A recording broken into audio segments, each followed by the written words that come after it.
मामले को कर रही है। इन्वेस्टिगेशन अब इस और की जा रही है कि जिस ईमेल आईडी से इन सभी स्कूलों में थ्रेट ईमेल भेजे गए उसकी जांच की जा रही है। स्पेशल सेल इस पूरे मामले को इन्वेस्टिगेट कर रही है और अब क्राइम ब्रांच की टीम भी स्कूल के अंदर मौजूद है, जो कि तमाम इलेक्ट्रॉनिक गैजेट्स और आईपी एड्रेस से जुड़ी जानकारी जुटाएगी। स्पेशल सेल सोर्सेज का साफ तौर पर कहना है कि एक ही ईमेल आईडी है जिसके जरिए दिल्ली और एनसीआर के तमाम स्कूलों में जो थ्रेट ईमेल है वो भेजे गए हैं और सभी ईमेल में एक जैसा ही कंटेंट लिखा हुआ है। हालांकि आईपी एड्रेस की जब जांच शुरू की गई तो पता लगा आईपी एड्रेस में कुछ भाषा रशियन है और इस बात की भी आशंका जताई जा रही है कि रशिया के किसी आईपी एड्रेस से इस तरीके के ईमेल जो है वो किए गए हैं। हालांकि अब इस पूरे मामले में जब विदेशी तार भी जुड़ते हुए नजर आ रहे हैं तो सेंट्रल एजेंसियां भी इस पूरे मामले को इन्वेस्टिगेट कर रही है। दिल्ली पुलिस, क्राइम ब्रांच की टीम मौके पर है, स्पेशल सेल की आईएफएसओ यूनिट और ये सभी मिलकर इंटरपोल की भी मदद ले रहे हैं ताकि इतने बड़े लेवल पर दिल्ली के स्कूलों में मेल कर दिया जाएगा तो इसकी जांच करनी बहुत जरूरी है और यही वजह है कि इस पूरे मामले को अब अलग अलग एजेंसी अलग अलग स्तर पर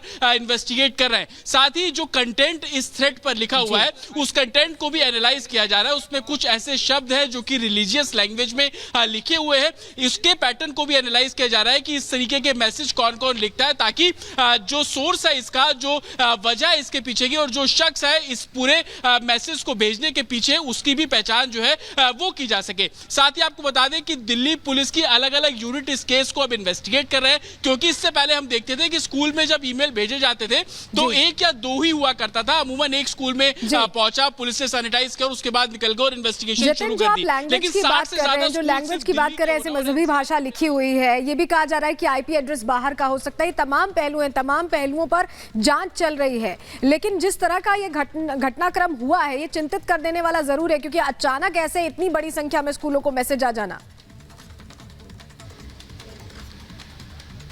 आज बिल्कुल ये चिंता का विषय इस लिहाज से भी है क्योंकि स्कूल्स हैं, बच्चे हैं, छोटे छोटे बच्चे जो नर्सरी में पढ़ते हैं और 12 तक के बच्चे वो स्कूल्स में हैं। और आप इसके पूरी टाइमलाइन देखिए, सुबह 4 बजे सबसे पहला ईमेल पहुंचता है द्वारका डिस्ट्रिक्ट में। स्कूल बंद था, एडमिनिस्ट्रेशन को इस बारे में जानकारी नहीं मिली। जब स्कूल ओपन हुआ, टीचर्स पहुंचने शुरू हुए, कुछ बच्चे पहुंचने शुरू हुए। जब उन्होंने अपना सिस्टम ओपन किया और उसमें देखा कि इस तरीके का थ्रेट मैसेज है, पुलिस को जानकारी दी गई। जितने बच्चे स्कूल के अंदर थे वो तो अंदर ही रह गए और जो आने वाले थे उन सभी को मैसेज सर्कुलेट करना शुरू किया गया कि आप स्कूल मत भेजिए। बॉम्ब स्क्वाड मौके पर पहुंचा और देखते ही देखते 60 से ज्यादा स्कूल सिर्फ दिल्ली के ही, सिर्फ साउथ दिल्ली की हम बात कर ले तो 16 से ज्यादा स्कूल सिर्फ साउथ दिल्ली के हैं। नॉर्थ ईस्ट दिल्ली की बात कर ले तो एक स्कूल वहां का है। आउटर नॉर्थ दिल्ली की बात कर ले तो दिल्ली एनसीआर के तमाम शहरों में एक घबराहट, एक बेचैनी माता पिता के जहन में फैल गई इस हरकत की वजह से। वैभव भी हमारे साथ जुड़े हुए हैं जो नोएडा में है। वैभव देखिए, चाहे गृह मंत्रालय ने यह कह दिया कि अफवाह है, लेकिन ये इस बात को सिर्फ शरारत समझ के खारिज नहीं किया जा सकता है क्योंकि एक बड़े पैमाने पर यह घटना हुई है। किस तरह से इसकी पूरी प्लानिंग हुई होगी, हो सकता है कि इसमें कोई गुट इन्वॉल्व हो, एक से ज्यादा लोग इन्वॉल्व हो क्योंकि ये बड़े पैमाने पर यह घटना हुई। एक तरह से 3 शहरों को कई घंटों तक उन्होंने चिंता में डाल दिया। बिल्कुल सुजाता, इस खबर को सिर्फ और सिर्फ अफवाह के नाम पर इसका खंडन नहीं किया जा सकता है। इस अफवाह ने कितने अभिभावकों को परेशान किया है ये अपने आप में बहुत बड़ा विषय है, लेकिन फिलहाल उन अभिभावकों के लिए राहत की खबर यह है जो सुबह माथे पर सिकुड़न लेकर अपने बच्चों को बीच स्कूल से लेने आए थे। अब गृह मंत्रालय ने भी बिल्कुल स्पष्ट कर दिया है कि यह खबर पूरी तरह से अफवाह है। लेकिन अब सवाल यह है कि आखिर इस अफवाह को फैलाया किसने और इस अफवाह को फैलाने के पीछे का मकसद क्या था। अब इन मकसदों को कहीं ना कहीं से जांच एजेंसियां खंगालती हुई नजर आ रही हैं। एक साथ तकरीबन 60 से ज्यादा स्कूलों में ऐसे मेल जाना और मेल के जरिए स्थिति को पूरी तरह से पैनिक कर देना। पैनिक किस कदर, क्योंकि ये तस्वीर आप देखिएगा, डीपीएस स्कूल है नोएडा सेक्टर 30 का, पूरी तरह से स्कूल को सैनिटाइज किया जा चुका है। यहां पर जो डीसीपी थे उनसे भी हमने बात की, उनका भी कहना था कि स्कूल को सैनिटाइज किया जा चुका है, लेकिन उसके बावजूद भी यहां पर अभी भी आपको पुलिस प्रशासन मुस्तैद नजर आ रहा होगा। फायर ब्रिगेड के तमाम कर्मचारी जो हैं वो इस वक्त आपको यहां पर नजर आ रहे होंगे और साथ ही यहां पर जो स्कूल प्रशासन है, स्कूल प्रशासन के तमाम लोग भी इस वक्त अंदर ही मौजूद हैं और कोशिश यही है कि जल्द से जल्द एक बार फिर से मैनुअली भी स्कूल के एक एक कमरों को जो है वो तलाशा जा सके, क्योंकि नोएडा के तकरीबन 7 से ज्यादा ऐसे स्कूल थे जिनमें यह मैसेज जो है वो सर्कुलेट किया गया और उस मेल के जरिए कहीं ना कहीं से स्थितियों को पैनिक किए जाने की हर मुमकिन कोशिश की गई। अब स्कूल सैनिटाइज हो चुके हैं। होम मिनिस्ट्री की तरफ से भी यह बिल्कुल साफ आश्वस्त कर दिया गया है कि यह सिर्फ और सिर्फ एक अफवाह थी, किसी को भी पैनिक होने की जरूरत नहीं है।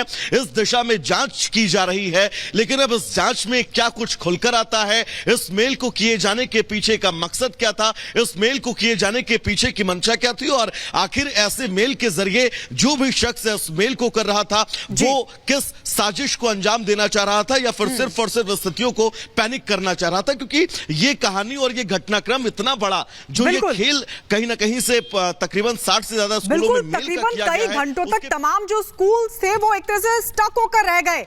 लगातार जो पेरेंट्स थे वो भी काफी परेशान नजर आ रहे थे।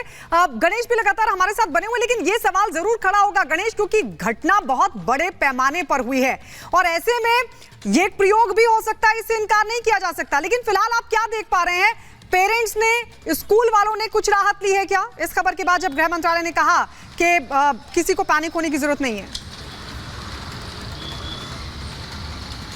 देखिए, जब गृह मंत्रालय की ओर से पूरी बात सामने आई कि पूरी तरीके से हॉक्स कॉल है, घबराने की जरूरत नहीं है, अफवाह है, उसके बाद पेरेंट्स से लेकर स्कूल प्रशासन सभी ने राहत की सांस ली। और फिलहाल स्थिति ये है कि जिस जगह पर मैं खड़ा हूँ ये अमेठी इंटरनेशनल स्कूल है पुष्प विहार का, जहाँ पर फिलहाल राहत की बात है। छानबीन पूरी हो चुकी है, स्कूल प्रशासन अब यहाँ पूरी तरीके से जो स्टाफ थे वो भी यहाँ से निकल चुके हैं। और जिस तरीके से जो पूरी बताई गई कि पूरी तरीके से हॉक्स कॉल है, अब इसके बाद पूरी तरीके से राहत, लेकिन ये पूरी तरीके से देखने वाली बात होगी कि कौन वो व्यक्ति है जो लगातार स्कूलों को इस तरीके से मेल कर रहा है, धमकी भरे मेल भेज रहा है। पिछले कुछ दिनों पहले देखा था हमने, उसकी शुरुआत करीबन साल भर के आसपास की शुरुआत होती है कि स्कूलों को मेल जाता है कि आपके स्कूल में इस तरीके से तमाम चीजों की खबर होती है। उसके बाद एक आज एक मेल आता है कि आप बहुत महत्वपूर्ण बात कह रहे हैं कि ये पूरा ट्रेस करना जरूरी है, क्योंकि कुछ दिन पहले भी ऐसी घटना हुई थी, हालांकि तब स्कूलों की संख्या कम थी और अब तो 60 से भी ज्यादा है। तो ये ट्रेस करना बहुत जरूरी है। आप हमारे साथ बने रहेगा, बड़ी टीम हमारी बनी हुई है, हर अपडेट दे रही है। लेकिन इस बीच आपको बताएं कि जो फायर ऑफिसर्स हैं वो लगातार पहुंच रहे हैं जांच करने। अतुल गर्ग जिन्होंने जांच की और उसके बाद उन्होंने बताया कि कैसे ये एक हॉक्स कॉल है, सुनवाते हैं आपको उन्होंने क्या कहा। कि जी यहाँ पे बॉम्ब थ्रेट का कॉल है और हमने सभी जगह को अटेंड किया, सभी जगह भेजी, पर कुछ स्कूलों से गाड़ियां वापस भी आना शुरू हो गए कि हॉक्स कॉल था, छोटे स्कूल थे यहाँ उन्होंने देख लिया है। मुझे लगता है कि ये सारी कॉल जो है हॉक्स ही निकलेंगी।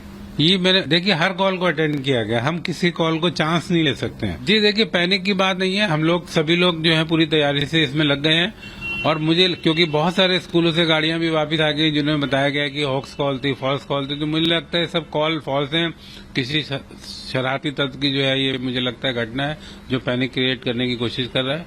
और ऐसा मेरे को नहीं लगता कि कोई ऐसी बात होगी इसमें। तो आपको गृह मंत्रालय के बारे